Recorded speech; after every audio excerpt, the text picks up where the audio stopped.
Hi, everybody. I know everybody's logging on at this point in time. We're going to give everybody just another few minutes to get logged on. And hopefully you're not having any trouble. If you have any trouble logging on, put it in the chat window so we can help you out real quick. And we'll be with you in just a moment.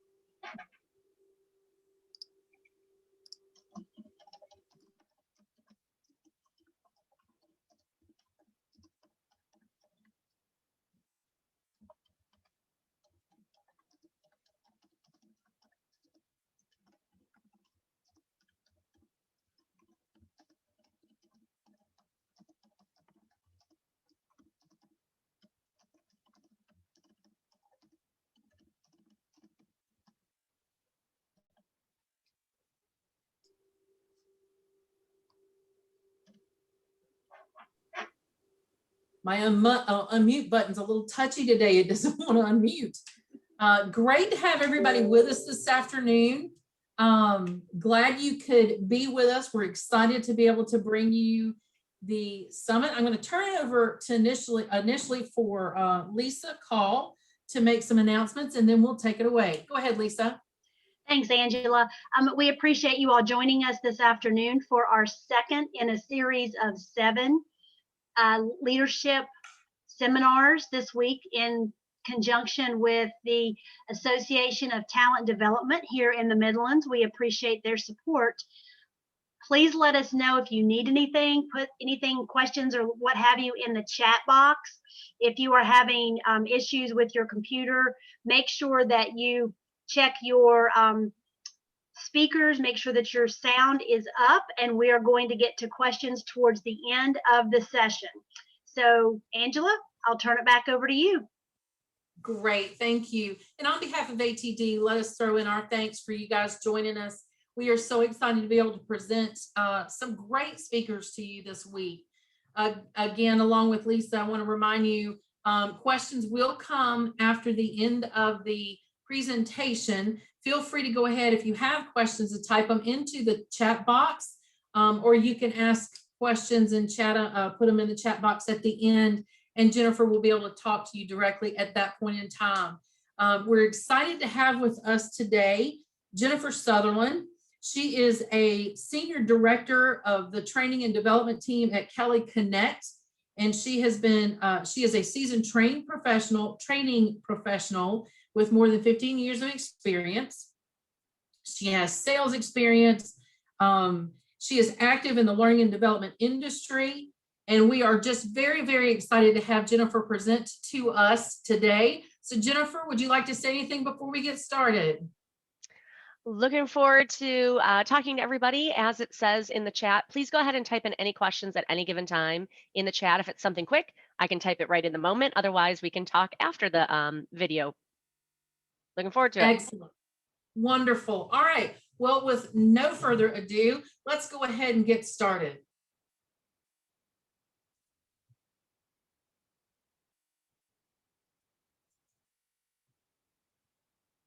Today about imposter syndrome. I'm not sure if you've ever heard of this phrase. Many people haven't, but I'm really looking forward to telling you a little bit about what imposter syndrome is. So imposter syndrome is something that most people have encountered at least once in their life, if not multiple times. My name is Jennifer Sutherland. I'm a senior director.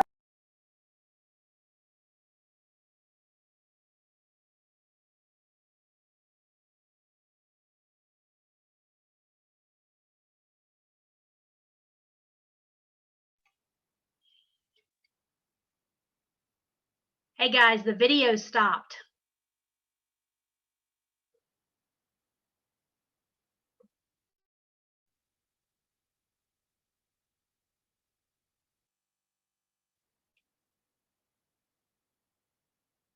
Oh, can you guys hear it still when it was playing? You just couldn't see it? You could hear it and see it, but then it stopped. So okay. But I was able to hear it and see it. All right, perfect. Let me start it once again. Hopefully we won't have that same problem. All All right. Jennifer Sutherland. I'm a senior director with training and development. So I focus on training. I lead a team of about 160 trainers and team leads around the country that all work from home, delivering training to contact center advisors. Those people that might be taking your call when you have a problem with your device at home or something like that, or you need help just from a customer service perspective. I work for Kelly Connect, which is a division of Kelly Services, which is the staffing industry leader. I'm looking forward to talking to you about imposter syndrome. So here's what we're going to talk about in the next 20 minutes or so. What is imposter syndrome? What does it mean? But what are the symptoms? How do I know if I have it? How many people are affected by it? Is it common? Is it super rare? What are some things that have caused imposter syndrome? And then I think most importantly, we're going to talk about how to overcome it. And then we'll also talk about some resources that are available to learn a little bit more about imposter syndrome if you're curious. So quick introduction. Just want to mention that I'm really excited to be here. I hope you guys are really excited to hear a little bit about this topic, and I'm looking forward to your questions afterwards. Imposter syndrome is really defined as a feeling of inadequacy. Somebody that feels like an imposter is somebody who is consistently feeling like they haven't earned the success or the rewards that they get, even though they have had evidence saying that they should be successful. So basically, it's somebody who is going to deny or decline the fact that they deserved it or that they earned it. So it's somebody that has chronic self-doubt, sort of a feeling of intellectual fraudulence, like you're a fraud, like you're going to be found out. But what it does is it really overrides any feelings of success or external proof that they're competent and that they earned whatever the case is. So imposter syndrome is a worldwide phenomenon that has been discussed for many, many years. And so we're going to talk a little bit about it. Here's a great graphic that really explains how imposter syndrome works. So on the left-hand side, in orange, if I'm an imposter, I'm thinking that my little bubble, my little circle of knowledge is super, super small compared to what I think other people know about things. So that big gray circle is much, much bigger than the little circle of what I know. And I think all of these other people know much more than I do, and they deserve more accolades, more success, better grades, to make the team, to have different friends, whatever the case is, to think that they deserve it more than I do because I only know a little bit and they know a ton. Well, the reality is on the right-hand side, it really is, most of us have about approximately the same sort of circle of knowledge. And so even though we think our circle is so much smaller and more constrictive and just a portion of what everybody else knows, frankly, most people around us know about the same stuff. And we have earned the right to feel some success based on what we do know. There may be things that I am really knowledgeable in that the person next to me isn't, but imposter syndrome sort of fakes us into thinking that that's not the case. So here's one of my favorite infographics about imposter syndrome. It breaks it down into 5 different sort of characters or types of imposter syndrome. So the first type is the perfectionist. This person feels like I should deliver a perfect performance 100% of the time. So my work must always be A+. And if it's not, then I don't deserve whatever the accolades are. If I don't deserve or get 100% all the time, then I'm failing. So if you know anybody like that, like a 95% is just not good enough, getting a B is just not good enough, maybe making the JV versus the varsity squad, maybe becoming an assistant manager versus a manager.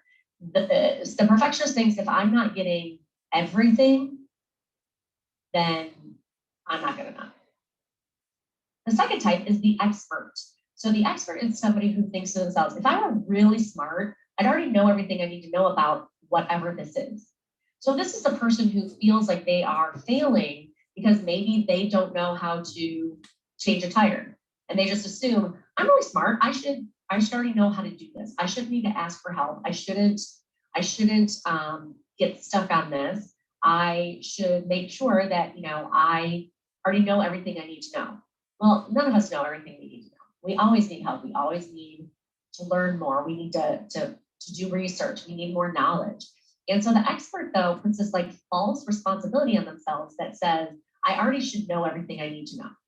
Now, the challenge of that is when you're put into a position where maybe you are getting an opportunity through school or work to do something you've never done before. The expert imposter syndrome means that even though you've never done this before, you already feel like you failed because you're not ready for it.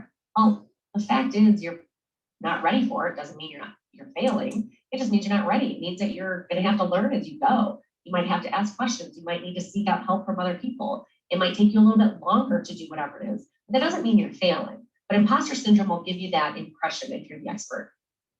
Type 3 is the soloist. This is somebody who thinks that I believe that true competence is equal to my own, meaning unassisted achievements. I must do everything myself. This is the person who does not work well in a group because they feel like the group brings them down. It was like, I'd rather do it on my own because my own efforts are better than anybody else's efforts, no matter how many of us are together. Well, the challenge with that when it comes to imposter syndrome is that nobody, I shouldn't say that, but most people are stronger with other people around them, but they're thinking that their competence is really about like they can't be successful if they need to work with anybody else. So if I need to ask for some information to help me work on that Excel document, oh my gosh, then I must be a failure because the only way I can be successful is if I was able to do all of that on my own. That's not the case. You know, most people are like on some spectrum of working with data or working with people, right? There's like sort of a spectrum. And so people are either on one end or the other, or they're right in the middle, or it might adjust based on the project itself. And so somebody who's a soloist is thinking, well, I always need to work just my own. I don't need to rely on anybody else. Well, if that's the case, and you don't necessarily sit perfectly in the middle between those two things, then you're going to think yourself a failure because there's probably going to be somebody maybe on the people side of things that you might need help with, or somebody on the data side of things that you might need help with. But if you allow yourself to think the only way I can be successful is if I do it all myself, well, there's that challenge. The next one is the superwoman. The superwoman is the imposter syndrome that makes somebody think, if I were really competent, if I was the right person for this project or the right person for this job or the right person for this role, then I'd be able to do it all and do it really easily and well.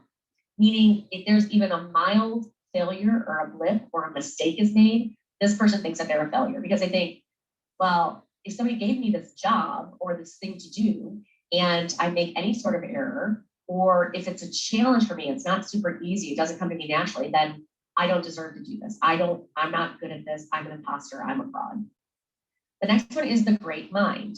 So this one is, I judge myself on ease and speed. So if I were really competent, it would just come quickly to me, right? So this is the person who, if they're not the first one to finish with a test and turn it in, then they think, well, I'm obviously a failure. I'm a fraud because other people are finishing this test before me. Whatever this test or this task is, if I'm not the first one, if it didn't come to me super easily, if I wasn't super fast about it, then I probably failed. So it's really interesting to see these imposter types. And if you see on the bottom right side, there is a link you could go to actually pick which mindset you might be. So go to that website if you get a chance and check it out, see what you think. So now that we've talked about the types of imposter, I want to talk about the symptoms. So what are the symptoms of imposter type? Well, if we're talking about a school setting or work setting, here's some examples of what it might look like for you. So an imposter might take on extra work to make sure that they're doing it all. So, they're constantly the one raising their hand saying, yep, I'll do it. Yep, I'll do it. Yep, I'll do it. But all of a sudden they're overwhelmed and they're trying to show to everybody else, I'm capable. I can do it all. This is also somebody who shrugs off accolades, meaning if they get compliments, they normally downplay it and act like they don't deserve it because they're not sure that they did deserve it because that imposter syndrome is making them feel like a failure. The other thing is maybe they're not trying out or auditioning or raising their hand unless they feel 100% confident that they're ready for something. Imposter syndrome can make you feel like you didn't deserve it, the opportunity or whatever the case is, because they are confident. They don't feel like they deserved it. And so unless they were the absolute best, they don't think that they deserve it. The other one is an extreme lack of self-confidence, a feeling of inadequacy. So just feeling in general like you're just not good enough, or comparing yourself to other people. Now, comparing yourself to other people is a fairly common human trait, but when it's persistent, when it's constant, and you're constantly saying, this person's better than me at that, this person's better than me at that, this person's better than me at that, that's when imposter syndrome might be having an impact on you. And there's things like just general anxiety and self-doubt, like distrust in your own intuition and capabilities is a huge component. Negative self-talk, dwelling on the past, or irrational fears of the future. Now, some of those things on their own or a couple of times is not a big deal. But when you look at it in a more global perspective, if it's happening consistently, or if it's having an impact on your performance because you're thinking, I'm not good enough, I did something bad in the past, I failed, I had a mistake, I had an error, or I'm going to have that same error in the future. If those things are happening regularly, then imposter syndrome might be impacted. So who is affected by it? Imposter syndrome, like who does it impact? How many people are really talking about it? Well, I will tell you that it wasn't until about 7 or 8 years ago was the first time I heard this phrase, and it immediately impacted me. I just knew that I have been affected by it, and I just never knew what it was and what it meant. And I honestly didn't know other people felt this way. And so it's kind of fascinating to me that 70% of people experience at least one episode of imposter syndrome in their lifetime, some people more than one. And studies suggest that women and other underrepresented groups in many workplaces are more likely to experience imposter syndrome at work. And a recent study commissioned by the career development agency Amazing If found that 40% of millennial women experience imposter syndrome, compared to 22% of men in the same age group. Then a similar study by Access Commercial Finance found that women are 10% more likely to experience imposter syndrome than their male counterparts. So none of these surveys are exactly the same numbers, but you can see that it is an impact, and it's something that is affecting many, many people, and it tends to affect women more than men. I love these quotes. I'm going to share these. These are some famous names that I'm sure you know. Tina Fey from Saturday Night Live and 30 Rock, comedian, author, actress. She says, the beauty of the imposter syndrome is you vacillate between extreme egomania and a complete feeling of, I'm a fraud, oh God, they're onto me, I'm a fraud. And then Maya Angelou, famous poet. The prize-winning author once said, after publishing her 11th book, that every time she wrote another one, she'd think to herself, uh-oh, they're gonna find out now, I run a game on everybody. And then a quote from Michelle Obama, former First Lady. She spoke and wrote about how, as a young woman, she used to lie awake at night asking herself, am I too loud? Am I too much? Am I dreaming too big? Eventually, I just got tired of always worrying about what everyone else thought of me, so I decided not to listen. I really like using these examples because these are famous people that are very, very successful, but they've also experienced imposter syndrome in their career, even with success behind them, like Tina Fey and Maya Angelou's quote there, even after being successful regularly, they still question their own success. And that's imposter syndrome. Here's an interesting survey from, it was a survey response, and the statement was, I think most people at the University of Michigan are smarter than me. You look at it, it was a survey of 300 students, and you'll see red is female and blue is male. And the primary group is saying that, yes, I do strongly think or agree that there are people at University of Michigan that are smarter than me, and the bulk of those individuals were women. So what are some causes of imposter syndrome? Now, there's not like an exact thing that we can point to that would cause imposter syndrome. It could be a lifetime of things. It could be a couple of experiences that sort of just added up. But here's some potential causes that researchers have pointed to. Come from a family that highly valued achievement, so anything under than best is a failure. Or a parent that often changed from high praise to critical quickly. So the child maybe just was kind of off balance and never really knew, am I being praised? And did I do something wrong? Am I being loved? So just starting a new career or a promotion or starting college, those things can cause imposter syndrome because you're feeling like maybe this next step isn't for me. Maybe I didn't earn this. Maybe I don't deserve it. Just general anxiety can cause it. And then something else like competitive industries. So there's certain industries that are really competitive where you have to maybe compete for a certain role or position on a regular basis. Well, if that's the case, say for example, law, you're an attorney. Imposter syndrome can occur because maybe an attorney has lost a couple of cases. And then they start to think, well, maybe I shouldn't be an attorney. Maybe something's wrong with me. Maybe I'm not good at my job. So all of those things can cause that feeling of inadequacy or like you're a fraud. If you think you might have imposter syndrome, here's some things that you can ask yourself to see if this seems familiar to you. So do you agonize over even the smallest mistakes or flaws in your work? Do you attribute your success to luck or outside factors? In other words, you don't give yourself credit for what you've done. Are you very sensitive to even constructive criticism? Those kind of things just make you really uncomfortable because you're just thinking, yep, somebody's going to figure it out. Somebody knows that I didn't deserve this, or I'm not good at this. Do you feel like you'll be inevitably found out as phony? You're a fraud and you're just waiting for somebody to figure it out. Or even do you downplay your own expertise, even in areas where you are genuinely more skilled than others? All of those things can possibly lead to the fact that you might be dealing with imposter syndrome. So what are some things that you can do to combat imposter syndrome? One of my favorites is what they call power poses. I highly recommend you do a couple searches online about a power pose. Here's 2 examples. So on the right-hand side, this one is one of my favorites. This is basically the victory pose. Now, what's interesting is standing with your hands up in the air like that, like in the V, is something people do naturally when they win, or they're really, really proud of themselves. So if you think about like if you see an athlete who is the first one to cross the finish line in like a race of some sort, a lot of times their hands naturally go up in that V. That's because that is a natural sort of body language that is showing success and happiness and like we earned something. The other one that Oprah is doing with your hands behind your head is a power pose because it is showing if you're sitting at a table with executives or being interviewed by somebody, putting your hands back like that shows that you're really calm and shows that you're in control of your own emotion, and it gives you a sense of peace.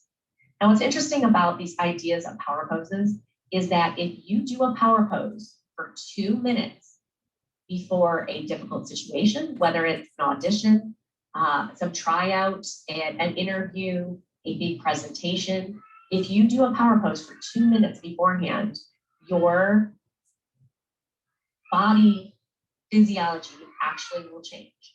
And for most people, it will give you more confidence. There's a lot of great research. I'm going to show you a resources page in just a moment that is going to share some of those things with you. But the power pose is really interesting. The other power pose that I really love, and I do have a slide at the end that I'll show you, is standing as if you're like Wonder Woman. And so if you're wondering what that looks like, that means standing up with your legs straight, but a little bit like shoulder width apart, and then your hands on your hips. And standing like that for like 2 minutes, maybe looking in a mirror before you walk into that next meeting. Maybe you're in the bathroom stall or what have you, and then stepping out to do that, you approach things differently because it gives you that sense of confidence and comfort and will help you when you need that sort of zap power, but it will actually overcome some of the imposter syndrome in some of those situations. So the power pose is super huge, very, very easy to do. All of us have the ability to do these types of things, and they can make a big impact. Some other things you can do. People suffering from imposter syndrome tend to explain away their success. So instead of doing that, instead of minimizing what you've done, tell yourself things like, or they might say things like, I was just in the right place at the right time, or I got lucky. But instead, you really need to recognize that when you start to talk that way. So rewrite your mental program. Start to think differently. Talk to yourself in a positive way and accept compliments. Give yourself compliments on things that you've done. And if you have a failure or a mistake or an error, take it as a learning opportunity, not a true stumbling block. It's just the next step for you. Here's some other ideas. Observe your thoughts. Just be aware of when you feel inadequate. Is it around certain people? Is it in certain situations? Is it like based on the group size? If it's like just a couple of people, do you normally feel comfortable? But like 15 or 20, you feel less comfortable. Those kind of things, once you trigger that, you know you can actually approach it differently. Putting it in perspective, of course, could you have really fooled everybody? I love this because it's talking you out of how imposter syndrome works. So if you think about your accomplishments, if you did not deserve them, if you didn't earn them, if you're a fraud, could you really have fooled everyone? I mean, do you really think that your boss or your coach or your teacher is stupid? Do you think that all of the people you interact with are stupid, that they were bamboozled by you? Well, no, you can probably find exceptions. You can probably think of things that you've done and skills and talent that you have that have allowed you to be successful, and think of that from a positive perspective. And then this next one kind of takes the next step is imagine telling your boss or professor, be like, hey, you know what? You're obviously a fool. I fooled.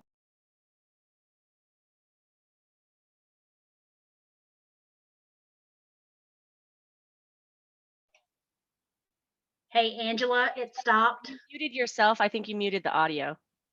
Affirmation from those There we go. people that are qualified and that you did deserve whatever is going on. Another thing you can do is just confide in others. Remember, 70% of people have felt this way. So talk to other people about it. There is some great information and resources from Dr. Brene Brown, and I'll show you those resources in a moment, that talk through some of these things and how you can use being vulnerable with other people to help make it easier for you to get to that past that imposter syndrome thought. And then, of course, self-compassion, just being nice to yourself and talking to yourself in a nicer way. So here's some of the resources. So the first 4 are actually YouTube videos. They're versions of TED Talks. So the first one is called What is Imposter Syndrome and How Can You Combat It? Next is What Can You Do with Imposter Syndrome? What is a successful person? I'm sorry, why does a successful person feel like a fraud? Thinking your way out of imposter syndrome. And then we have a few other things. The next one is a podcast, and specifically this episode talks about imposter syndrome. So Life and Leadership podcast. There's another podcast called The Goal Digger, and it's called The Secret to Overcoming Imposter Syndrome. And then here are a couple of my favorites. So the 3 at the bottom are my favorites. So Amy Cuddy is a researcher who's the one that talked about the power pose for the first time. And this was a TED Talk that she delivered, talking about how the power pose can help make your brain literally change and then change the way you interact with other people and how you feel about how you're interacting with other people. So she's got a great TED Talk that talks about the power pose and what it can do for you. And then I mentioned Brene Brown. She's a doctor who talked about daring greatly and being vulnerable. So there's a couple of things in there that talk about that. Then the last resource there talks about faking it, Dr. Brene Brown. I don't know if you've ever heard the phrase, fake it till you make it.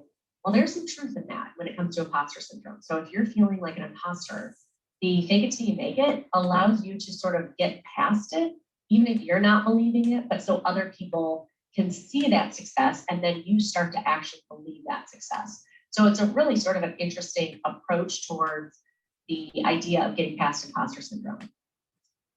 Here's another couple of examples of the power poses that I want to share with you. So the one in the middle is the Wonder Woman that I mentioned. The one on the far right is if you're at a business meeting, this might be a way to sort of approach having a strong conversation, making sure that your opinion is being heard.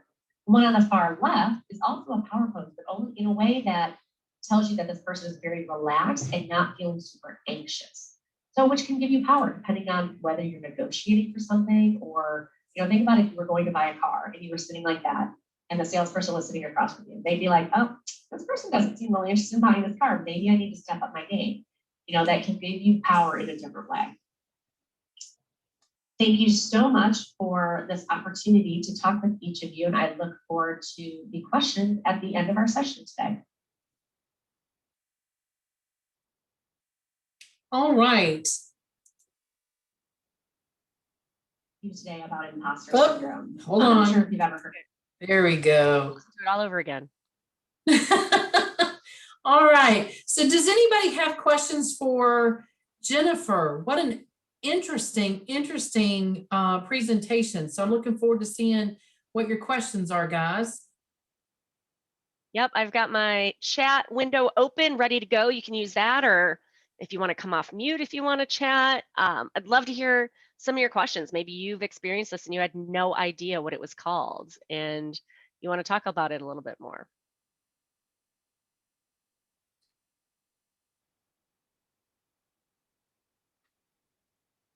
Let us know you're out there, guys.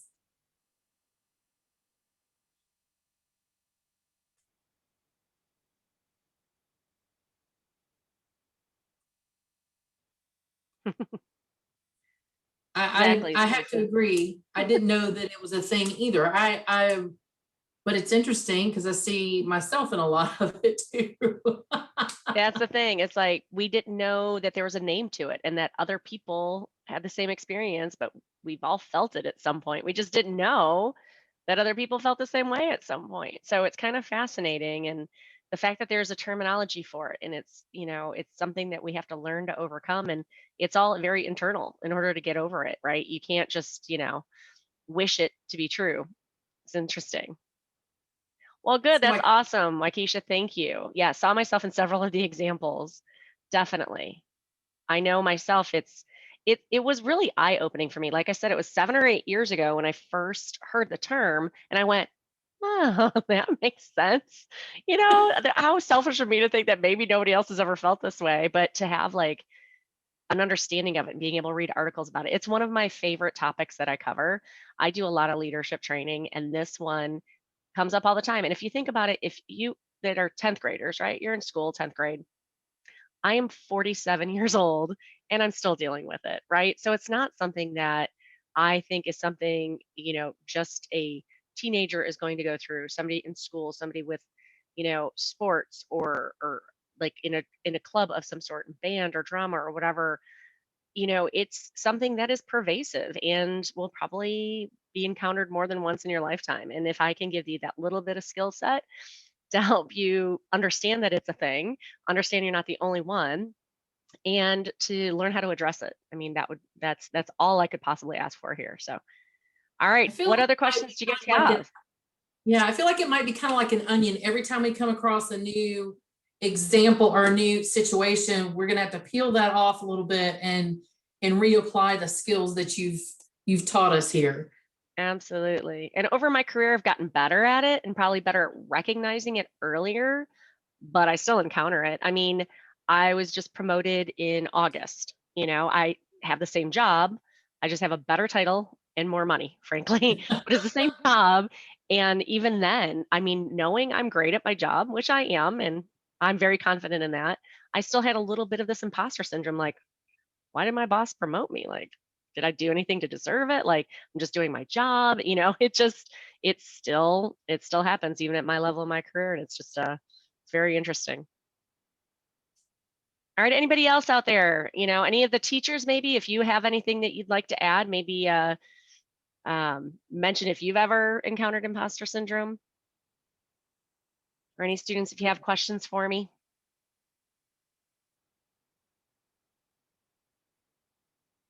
If nothing else, I know that I wanted to share the resources that are at the very end there with the links. I highly recommend you watch a couple of those videos, whether it's one of the TED Talks or the podcast. I think you'll find it really interesting. I did provide a PDF version that I'm not sure how we're going to share that with you, but hopefully we will.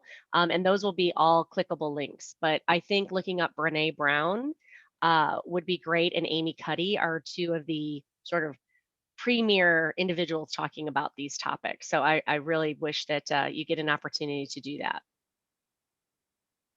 Yep, there they go. Brene Brown at the bottom and Amy Cuddy. Awesome. That sounds great, Lisa. Thank you.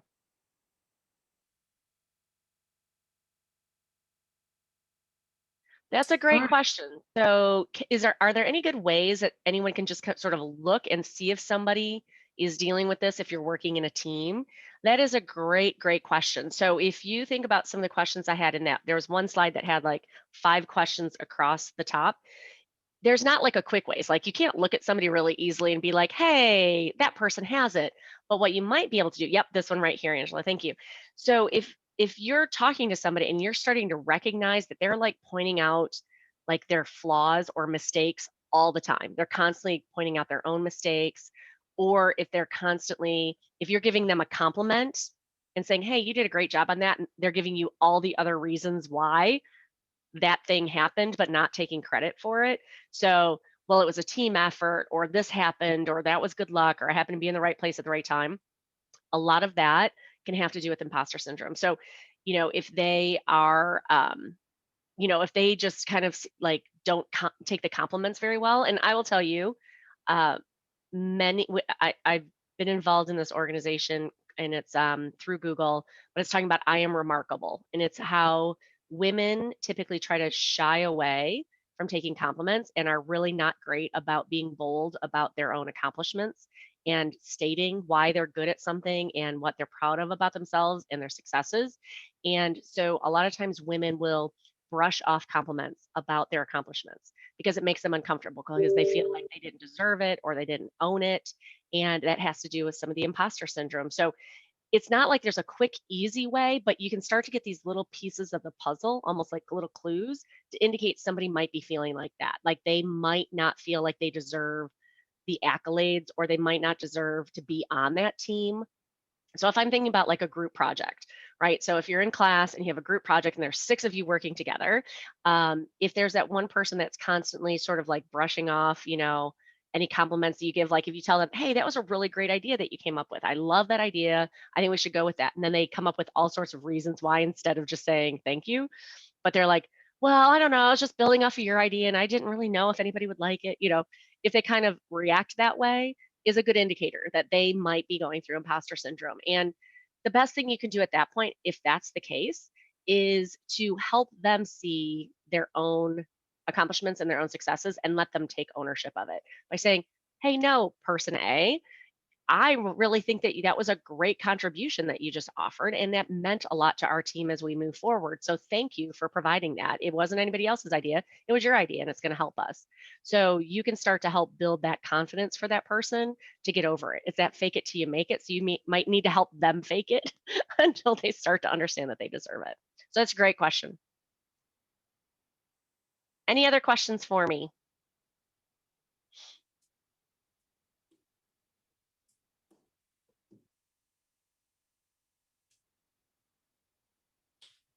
All right. Again, if you guys think of questions that you want to ask, you can certainly get your questions to your teachers and they can get them to us and we can make sure that they get answered and you get the information that you need.